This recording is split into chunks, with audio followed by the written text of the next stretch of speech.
Hello everybody, it's BDF44 coming at you with another video. Okay, so I have something on my mind, not basketball related at all. I've been paying attention for a long time to this Megan Thee Stallion and Tory Lanez situation. A long time meaning since the beginning of the situation, I've been paying attention to it. I think I made a video about it, but didn't think that my video should be uploaded because I didn't have my thoughts all together. The facts weren't there yet. It was too early, people were too sensitive, and I just felt like my opinion wouldn't be taken constructively at all. I think people would look at me and say, yo, this dude is trash. I actually lost a new friend over the same very conversation because I just have my own way of dissecting things and looking at things, and I trust my instincts. They don't often lead me astray, especially when I am in the right state of mind, spiritual space, etc. And I had a lot of doubts about the way the situation was revealed, how that information came to us. I had questions about the details of the situation. I had questions about some other things as well that just didn't make it so that I could jump all the way out the window and say Meg Thee Stallion situation went as it was reported to have gone. There were things about that situation that just didn't sit right with me, and I felt like we were in a space where it wasn't okay to question the case. And that's a dangerous space for us to be in, because a lot of times I think with all the things that are going on socially, the issue of black women not being protected by black men particularly, or by the country particularly, is very sensitive, and it's very, very important, and it's a conversation that's not getting enough credit.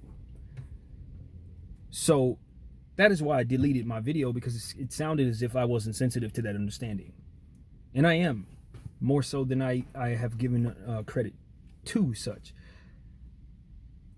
So when I say that my bullshit meter was going off when that whole situation played out, I'll tell you exactly what didn't sit right with me. And maybe you guys feel this way, maybe you didn't. And I'm coming from a place of a male's perspective, so if I offend somebody, I'm gonna apologize early and just charge it to me, because I'm flawed as a person. But what did not sit well with me in regards to Meg Thee Stallion's situation, first off, was just the fact that she immediately came out, did not claim that Tory shot her, but wanted to make it very clear that there was intent. Whatever took place was intentionally done to her. Another thing that didn't sit right with me was the statement released by her good friend, who happened to be involved in that situation. She came out and essentially said, I'll tell you this right now, and I'm paraphrasing obviously, I ain't shoot nobody. That was the first thing she said. I ain't shoot nobody. She didn't say Tory shot anybody. She didn't say Meg, nothing. She just came out and proclaimed her innocence. I understand that she had just gotten out of jail. And my perspective on that situation, even before the shooting, ironically, when I saw the Instagram post when she was celebrating that her friend had just been released, and it was a picture of her and her friend, they were both wearing thongs, ass out, all that. My initial thought was, uh-oh. I've seen this movie before. When a superstar's friend gets out of jail, the friend, and they weren't superstars when the friend went in. The moment that happens, the superstar initially wants to throw the friend into the world when they're in, to show them what they've been missing all this time, to show them that there is a life that they're missing.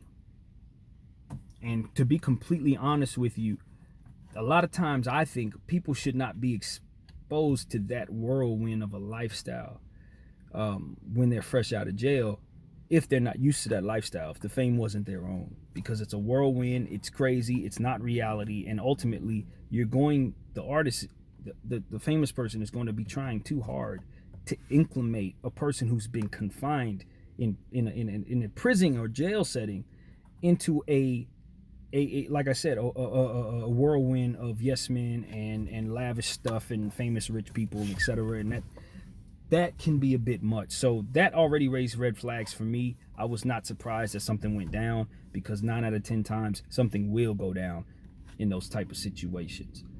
The friend who just got out, and the superstar is going to try to appear a certain way, especially in a setting where the superstar is dating a famous man. The friend just got out, she got to put her chest out, you know what I mean? She got to, it's like an energy that comes with that, saying I'm not going to put up with the stuff I would probably normally put up with, because I got to show my friend that I'm still the person I was before she went in, and not the same person. In other words, the fame hasn't changed me, but the fame is here and I want you to experience it. So it's just it's a whirlwind that is never a good space. It's two worlds that collide, basically, when you have that type of situation. So that didn't sit well with me. I remember the situation with Carl Crawford, baseball player, used to play for the Dodgers, has some type of record company or publishing company or something of that nature that Megan was signed to.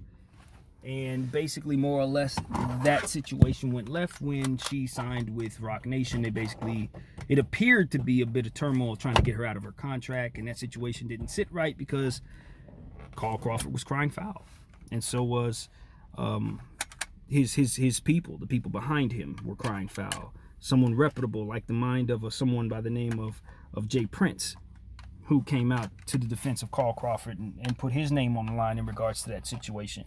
So for me, that's a thing, right? The Rock Nation situation. Then you look at Tory Lane's situation. He is a free agent who has the biggest Instagram following, basically, in hip-hop, in terms of his show. His own everything. He owns everything. All his own masters. He owns everything, and they can't control him. That's incentive for a great conglomerate to try to snatch him out of the park. And he did mention on his album, that I did listen to, even though everybody told me not to because it's supposed to be canceled, that basically he believes that it was Rock Nation representatives who put him in this position to feel as if he's being railroaded, so to speak. So a lot of this makes me wonder if there's any facts that are being left out in regards to this situation, and people's emotions are attached to this thing because a black woman is harmed. But the story ain't coming together. So I have questions, man. I have to go back to work. I want to continue this conversation, and I will do just that. So there will be a part 2 to this video. Thanks for watching. BDF.